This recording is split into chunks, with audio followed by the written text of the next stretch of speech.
belangrijkste nieuws uit Curaçao in het Nederland. Access Journaal, vers van de pers.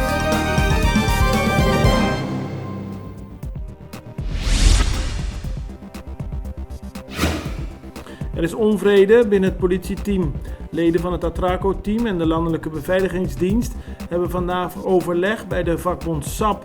Het gaat onder meer over het feit dat er geen wagens zijn die gebruikt kunnen worden om gevangenen van en naar de rechtszaal te brengen.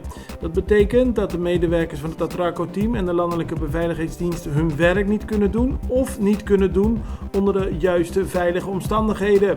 Daarover willen ze overleg voeren met hun vakbond.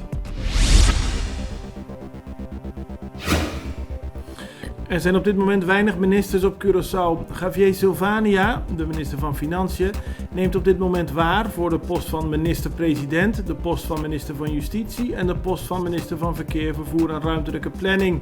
Pik Pisas, de minister-president van Curaçao, is op dit moment in Chili. Dorothy Peters-Janga, de minister van Volksgezondheid, vervangt momenteel minister van Onderwijs van Heidoren, die in Nederland is. En daarnaast is ook nog minister Rui Sandro Seintje van Economische Ontwikkeling op dit moment op werkbezoek naar Dubai.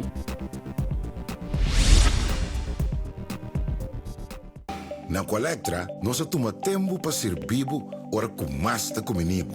Llama no centro de cliente na telefone 0800-035 de Jaluna para Viernes voor die setor de mente te setor de noite para turno serviço nan of patrão cita. Se você traz cita para Sabra, também por hora. Por escolher para trabalhar, riba aqualectra.com e aproveitar a mesura, põe o documento na cerca para visita cerca nós vai mais fácil.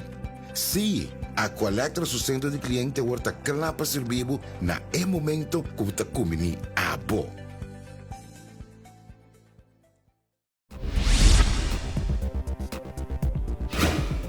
Vorige week werd al in de wijk Weto een restaurant gesloten vanwege onhygiënische omstandigheden. Gisteren heeft het team van het ministerie van Economische Ontwikkeling een mini-market gesloten. Er was sprake van onhygiënische omstandigheden. Zo lag er op veel plekken stof op spullen die ter verkoop waren aangeboden. En de plaats waar beleg werd gesneden was erg vies. Ook werden spullen aangeboden die ver over de verkoopdatum waren. Zo werd een fles Pica aangetroffen die als uiterste verkoopdatum 2019 had. Op Curaçao zijn vorig jaar 60 huizen geheel of gedeeltelijk in de brand gevlogen. Dat heeft de brandweer laten weten. Om de mensen erop te wijzen dat ze voorzichtig moeten zijn en dat ze veel kunnen doen om te voorkomen dat een huis in brand vliegt, heeft de brandweer gisteren een folder uitgebracht. Op die manier moet worden voorkomen dat er ook in dit jaar weer tientallen huizen in de brand vliegen. De Vereniging van Curaçaose Muzikanten AMAC is blij met de beslissing van de overheid om feesten weer toe te staan. Farandula heeft bijna 2 jaar lang stilgelegen door de verschillende coronamaatregelen, zo stelt de vereniging.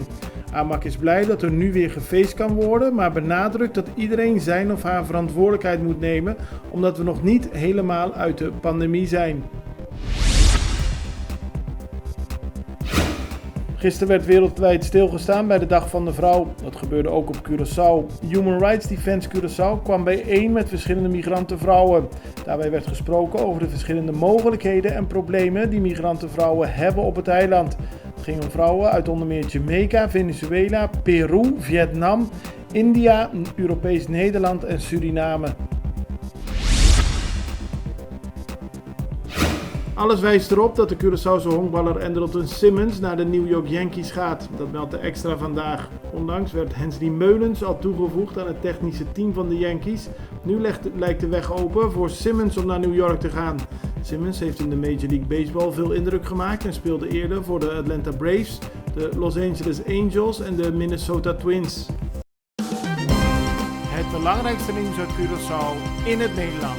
Access Journaal, vers van de pers.